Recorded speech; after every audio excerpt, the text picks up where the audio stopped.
Ya, pemirsa, terima kasih Anda masih terus menyaksikan NTV Prime. Kita masih membicarakan jelang debat kedua Pilgub Jakarta yang akan diselenggarakan Minggu 27 Oktober 2024. Dan saat ini sudah bersama saya, Yunarto Wijaya, di studio NTV. Makasih Mas Toto sudah hadir di... Sulap, tiba-tiba di sini. Mas Yohan masih di sana, belum bisa sulap kayak Nanti di segmen berikutnya Mas Yohan di sini. Ya, kita lanjutkan tadi perbincangan. Tema debat kedua nanti itu kan adalah ekonomi dan kesejahteraan sosial. Jadi kalau dalam prediksi Mas Toto, kira-kira nanti siapa yang akan lebih kuat menguasai topik ini? Ya, ekonomi dan kesejahteraan sosial ini hal yang paling core nih, dan juga sifatnya elektoral. Karena dia akan terkait dengan urusan perut betul-betul. Dan pada saat kita melakukan Pilkada 2024 ini, Jakarta ada problem yang betul-betul terutama dalam setahun terakhir akan menjadi, sudah menjadi masalah dan harus menjadi sebuah solusi. Yaitu ini dalam setahun ada tingkat kenaikan pengangguran yang tinggi, dan ada angka PHK terbesar. Bahkan bisa dikatakan angkanya hampir 1000% kalau kita baca dari 2023 ke 2024. Dan kalau kita baca survei selalu yang bersifat elektoral itu cuma dua. Satu sembako, harga sembako. Yang kedua adalah lapangan pekerjaan. Jadi mau tidak mau harus lebih all out yang namanya ketiga pasangan calon ini. Nah, masing-masing memiliki keunggulannya tersendiri ya. Kalau berbicara mengenai Ridwan Kamil, pengalaman eksekutifnya 2 kali. Wali kota, gubernur, Pramono Anung pernah di legislatif, level pimpinan DPR, lalu kemudian eksekutifnya menjadi menteri sekretaris kabinet. Wakilnya jagoan juga dua-duanya, Pak Suswono Menteri Pertanian, lalu Rano Karno pengalaman eksekutifnya juga tidak kalah dengan Ridwan Kamil. Jadi kita seolah-olah tidak membicarakan ada satu pasangan satu lagi lebih nothing tulus sebenarnya ya. Jadi kalau yang dua ini akan berkaca dari pengalamannya, cenderung mungkin akan lebih hati-hati ya. Karena mereka tahu nih, yang doable dan tidak doable misalnya kan, yang terbatas anggaran atau tidak. Mungkin Dharma Pongrekun dengan Kunwardana akan cenderung nothing tulus saja. Mereka akan berbicara konsep yang lebih bombastis dan menurut saya tetap bisa meramaikan gitu ya. Bisa dengan membuat debat itu lebih menarik. Akan jadi tantangan Kang Emil sama Mas Pram akan garing dong kalau berbicara yang sifatnya sesuai dengan alokasi anggaran dan lain-lain. Tapi saya berharap kayaknya penjajakannya sudah mereka tahu.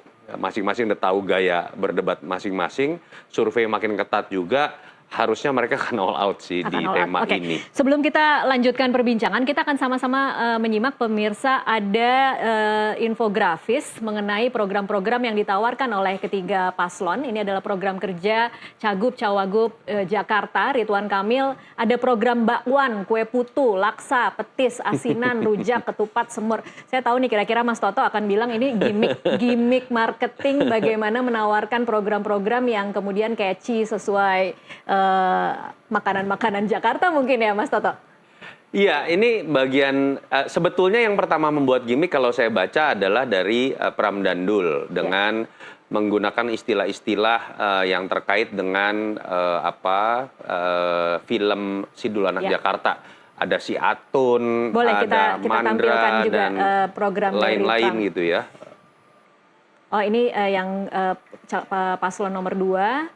Penggunaan teknologi walaupun keamanan. Kalau dari sisi nama tidak ada yang sekontroversial kolam pipi monyet ini. Saya terus terang ini buat saya luar biasa ya, dan saya nonton saat itu gitu dalam sebuah acara. Kolam pipi monyet ya? Betul, kolam pipi monyet. Jadi karena cekung dia dianggap pipi monyet gitu. Jadi nah ini sebetulnya Kang Emil dengan Pak Suswono ini merespon, seingat saya, dari gimmick yang dibuat oleh Pram Dandul dengan istilah-istilah menjual nama-nama yang dikenal cukup dekat dengan film dari Sidul Anak Jakarta. Dibalaslah dengan bakwan dan nama-nama makanan yang lain tadi. Tapi memang akan, kalau kita lihat ya, yang agak berbeda adalah Kang Emil cenderung lebih bombastis. Kalau kita lihat misalnya pilihan ketika berbicara mengenai pencegahan banjir, dia masuk ke Giant Seawall.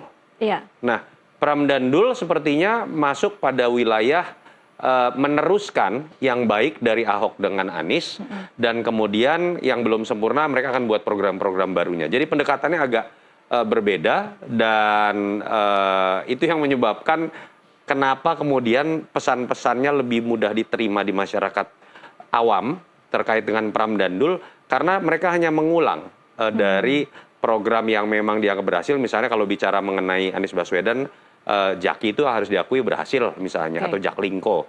Ahok harus diakui misalnya pasukan oranye, dan kemudian transparansi anggaran, dan lain-lain. Itu yang mungkin ketika waktunya sangat pendek, ini waktunya pendek sekali loh Tasya ya, itu lebih bisa menarik perhatian. Dan balik lagi tadi, ini menurut saya strategi elektoral. Karena tadi Mas Yohan sudah menjelaskan di awal, orang itu sebenarnya pengennya kalau nggak Ahok, Anies. Jadi dominasi pemilih masyarakat Jakarta masih romantisme pada Ahokers dan anak abah. Dan siapapun yang kemudian bisa mendapatkan dukungan dari kedua gelombang besar ini, modalnya akan lebih besar untuk menang. Oke, saya ingin mengutip kemarin kita sempat memperbincangkan bagaimana debat perdana ini, ada komentar dari pakar infrastruktur dan tata kota Kang Yayat Supriyatna yang menyebut bahwa narasi-narasi yang dilempar para paslon itu seolah hanya menyasar masyarakat menengah ke bawah. Janjinya hanya gratis-gratis, tidak ada penjambaran insentif bagi kelompok masyarakat menengah, para pemilih rasional yang sebenarnya adalah mayoritas warga Jakarta yang sudah mungkin beralih dari angkutan pribadi ke angkutan umum, mencoba mengurangi polusi, mengurangi kemacetan. Tidak ada program-program yang menyasar mereka sama sekali. Dan kemudian juga ada catatan bagaimana narasi-narasi yang dilempar itu rata-rata kemudian hanya menyebutkan program-program tanpa mempertimbangkan kondisi fiskal Jakarta yang kemudian kita bisa dengar bagaimana menggratiskan MRT, LRT, bagaimana kemudian Riverway mau diaktifkan. Nah, kira-kira akan seperti itu atau tidak? Saya coba ke Mas Yohan. Mas Yohan, kira-kira akan mengulang kesalahan yang sama? Apakah memang paslon-paslon ini hanya akan menyasar atau membuat janji-janji untuk kelompok menengah ke bawah karena itu memang rasanya lebih gampang menjual gratis-gratis? Iya, kan pasti hal-hal yang populis itu mudah ya untuk kemudian dikomunikasikan ke publik gitu ya. Jadi, tapi memang kalau kita bandingkan dengan 2017 itu, sebenarnya kan dulu itu juga populis ya, DP 0% gitu, kemudian OKOC gitu ya. Tapi memang branding itu lebih kuat gitu ya, menjadi perbincangan. Nah saat ini karena terlalu banyak gimmick tadi ya, jadi tidak ada branding yang kemudian secara tunggal atau beberapa yang kuat gitu ya, yang menjadi perbincangan.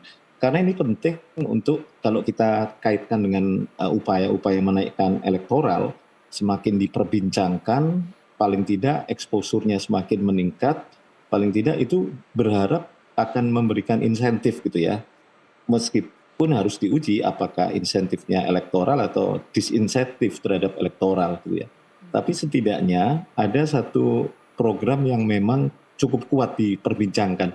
Nah sementara saat ini kan kita lihat ruang publik kan tidak begitu mana yang diperbincangkan karena memang terlalu banyak gimmick gitu ya. Padahal sebenarnya mengarah pada perbincangan-perbincangan yang relatif mestinya juga menyasar semua pemilih gitu ya.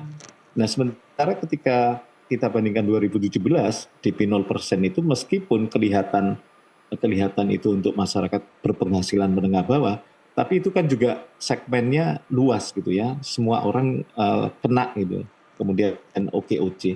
Jadi ini yang berbeda Tasya, saya lihat, tapi memang tugasnya kontestan itu kan sebenarnya berjanji, ya. Itu hal yang umum gitu ya. Apalagi di kampanye ini ya memang berjanji tanpa kemudian melihat apakah realistis jadi janji itu. Tapi saya sepakat Mas Toto, jadi memang ada bobot yang bombastis gitu ya. Saya beberapa lihat tayangan-tayangan ketika Emil menyatakan program-programnya, janji-janjinya dengan Mas Pram ya. Memang Mas Pram dan Dul lebih tadi mengambil jalan moderat gitu ya, kalau saya bilang meneruskan apa yang sudah baik sambil kemudian menyempurnakan apa yang menjadi kurang.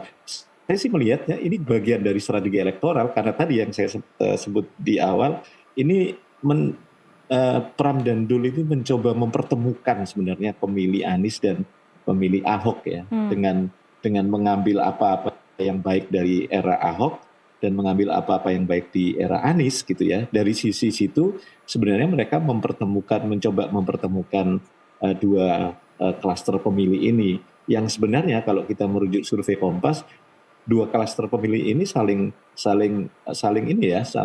bertolak belakang gitu ya. Kalau kita lihat survei Kompas jauh sebelum pendaftaran itu resistensi Anies itu sebagian besar dari pemilih Ahok.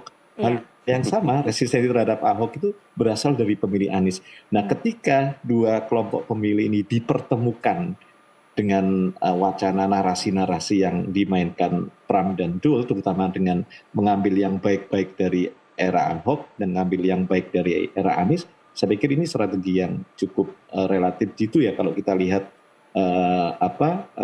antusiasme kemudian narasi yang dimainkan dibandingkan kemudian yang lebih bombastis yang mungkin sedikit banyak kurang kemudian menjadi perhatian gitu ya.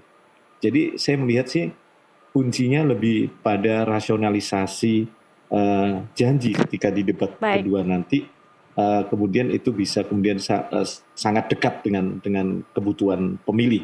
Ekonomi, isu ekonomi tentu akan, terutama lapangan pekerjaan ya, di survei Kompas juga ketika ditanya program kerja apa yang harus menjadi prioritas kepala daerah, baik itu ketika survei nasional pun lapangan pekerjaan itu menempati urutan teratas untuk kemudian bisa dijadikan program prioritas. Oke, baik. Kalau melihat performa di debat pertama, Mas Toto, kan sebenarnya ketiga paslon ini kemampuan public speaking-nya relatif seimbang ya? Iya. Relatif seimbang kan.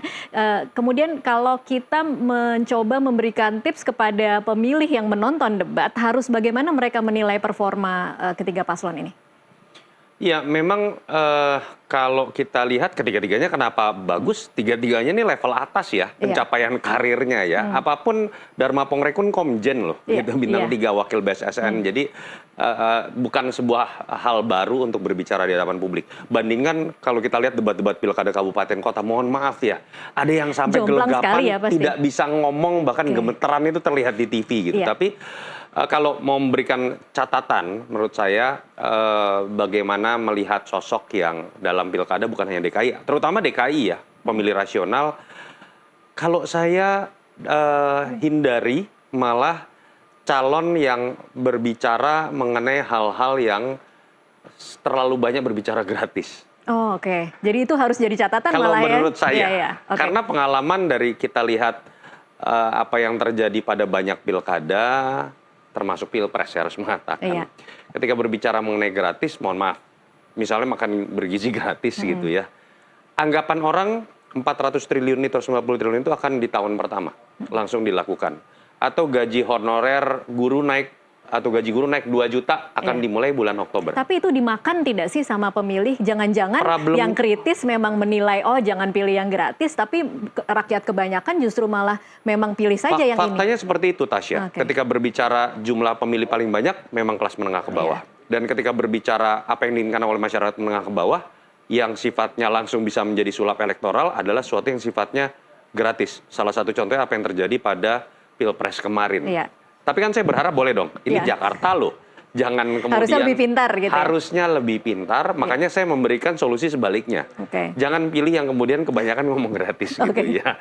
Atau kemudian bisa selesai dalam 1 tahun, tidak mungkin. Apalagi berbicara Jakarta, sosok yang harusnya dipilih adalah sosok yang memang punya kemampuan komunikasi politik dan lobby bagus dengan pemerintah pusat. Kalau kita bicara misalnya MRT, bukan keberhasilan gubernur, itu konteksnya kan bicara bagaimana program pemerintah pusat, bicara mengenai mencegah banjir, yang bisa melakukan lobby dan komunikasi baik dengan pemerintah pusat dan keseluruhan kepala daerah di sekitar Jakarta, itu yang bisa berhasil. Jadi menjanjikan dalam setahun 2 tahun, menurut saya itu malah salah satu ciri dari pemimpin yang jangan dipilih juga. Jangan dipilih, Baik, saya ingin sentuh sedikit soal Jakmania ke Mas Yohan. Mas Yohan, seberapa signifikan sih sebenarnya Jakmania ini harus diperebutkan suaranya? Karena kalau tadi lagi-lagi kembali ke soal resistensi. Apakah resistensi ini perlu digarap atau tinggalkan saja lebih baik dan mengusahakan di pemilih-pemilih lain?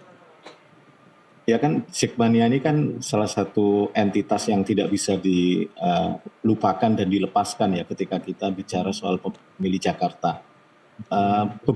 Setiap kali pilkada, pasti Jakmania ini jadi isu gitu ya. Baik itu pilkada dulu era pilkada langsung pertama sampai pilkada hari ini, Jakmania jadi isu.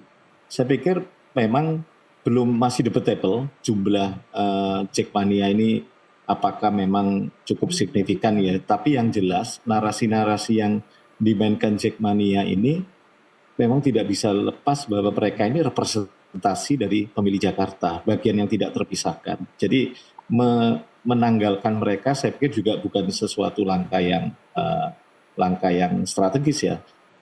Tetap harus diperhatikan ya. Baik. Mereka entitas mereka ini sebagai bagian dari pemilih yang tidak terpisahkan dengan Jakarta.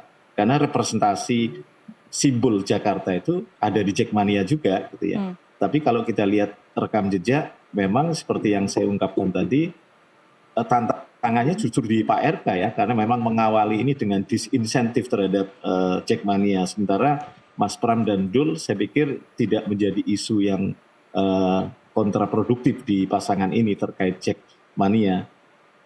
Sekali lagi, misalnya soal JIS itu ya, Mas Pram kan kemudian tidak akan membangun lagi, tapi bagaimana kemudian menyempurnakan akses orang ke JIS. Iya. Ini kan sebenarnya seperti tadi, ini mengambil yang baik-baik dari Anies dan Ahok, meneruskan dan melengkapi, menyempurnakan. Saya pikir akses ke JIS itu kan menjadi problem saat ini yang mungkin menjadi masih PR ya.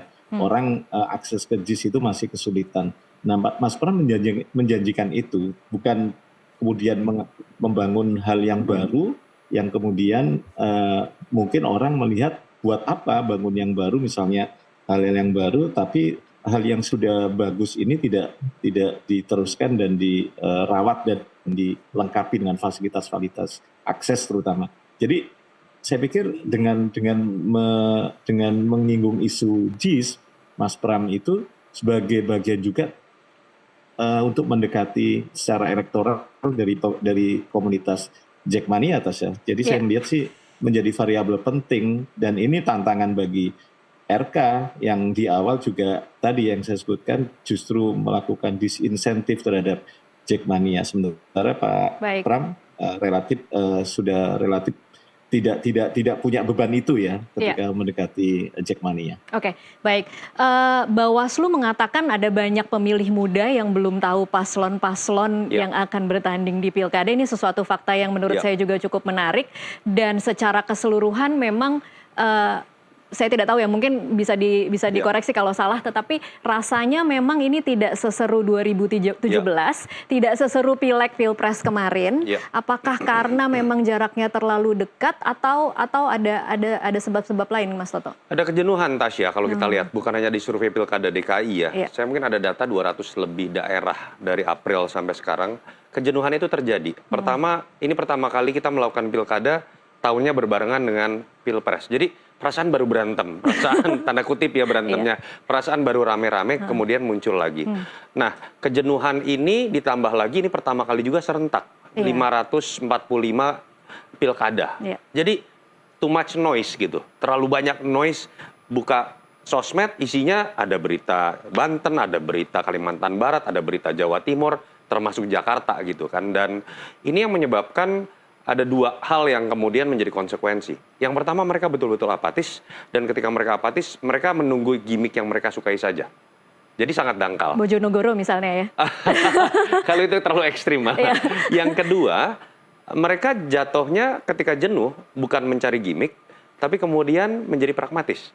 Udah deh, siapa yang ngasih saya beras dan uang saja gitu. Jadi ada kecenderungan pola pertanyaan mengenai pragmatisme dan pemakluman terhadap money politik di seluruh daerah itu naik sekarang.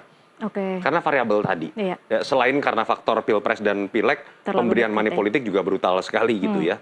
Dan ini tantangan sekali. Saya sih berharap ya Jakarta tidak masuk pada wilayah itu. Apapun Jakarta sekarang tantangannya lebih besar dibanding Jakarta dulu. Dulu Jakarta paling keren tanda kutip karena menjadi ibu kota. Sekarang sebenarnya nggak jelas nih kita masih ibu kota atau enggak, karena kepresnya IKN belum keluar ya. Tapi yang pasti ketika tidak menjadi ibu kota pun bebannya lebih gede, jadi kota pusat ekonomi global, aglomerasi dan lain-lain. Artinya tantangannya menjadi lebih besar. Saya berharap pemimpin yang menang tidak hanya yang didasarkan pada joget, pada gimmick, atau apalagi karena pragmatisme, karena siapa yang memberikan uang lebih banyak. Jadi ya saya sangat berharap di debat kedua dan ketiga, biasanya debat DKI itu kalau kita ingat 2017 itu yang menonton sekitar 30%-an. Saya pikir cukup lah untuk bisa jadi representasi. untuk menonton siapa yang memang punya diferensiasi yang bisa menjadi solusi. Dulu dipertontonkan dengan menarik oleh Ahok dan Anies, walaupun tidak semua juga yang menjadi program menarik terrealisasi, tapi paling enggak publik memperbincangkan, publik mencari tahu ini masuk akal atau tidak, dan saya harapkan di debat kedua bisa terjadi. Iya, ini PR semua orang untuk membuat ini jadi lebih menarik ya, bukan hanya kandidat, tetapi juga KPU, kemudian media juga untuk kembali memfokuskan. Semoga formatnya akan lebih menarik yang kedua. Baik, satu pertanyaan untuk dua narasumber ini sebelum kita akhiri. Kira-kira prediksi nanti di debat kedua siapa yang akan menonjol, Mas Toto? Iya, tetap akan dengan karakternya masing-masing ya. Kang Emil ini cenderung tetap akan menggunakan pilihan program yang bombastis dan lebih berani. Karena sering sekali saya melihat Kang Emil ini ketika ada isu baru, tiba-tiba memunculkan sebuah program baru yang nggak ada di visi misi. Contoh misalnya terkait dengan angka pengangguran naik, PHK naik, lalu tiba-tiba muncul kredit tanpa bunga kepada yang dipecat. Itu ini saya bilang ini bombastis banget, tapi itu strategi elektoral. Saya pikir yang namanya Pram Dandul tetap akan lebih berhati-hati.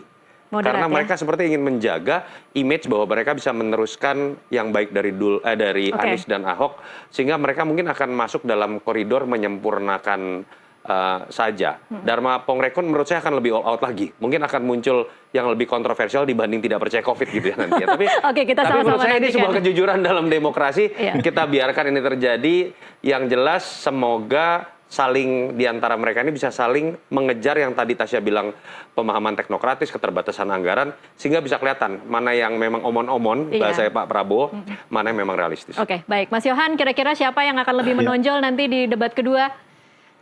Ya, saya pikir ketiga paslon ini akan belajar dari debat pertama ya, apa yang menjadi kekuatan mereka dan apa yang menjadi kelemahan lawan. Gitu ya. Mereka akan pakai strategi dengan hasil evaluasi di debat pertama. Yang kedua, kita tahu, saya sepakat tadi Mas Toto, di survei Kompas itu di 2017 misalnya, itu yang nonton, yang menjadikan debat itu pertimbangan memilih, itu sekitar 30% sekian gitu.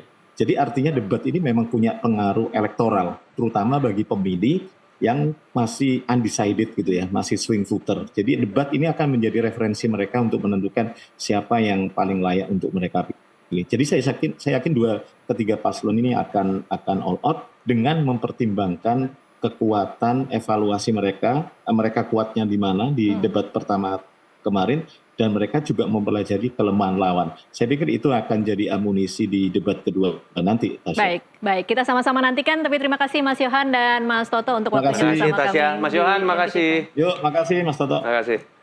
Dan pemirsa, demikianlah NTV Prime untuk kali ini. Saya Tasya Lutmila mewakili seluruh kerabat kerja yang bertugas mengucapkan terima kasih atas perhatian Anda. Sampai jumpa.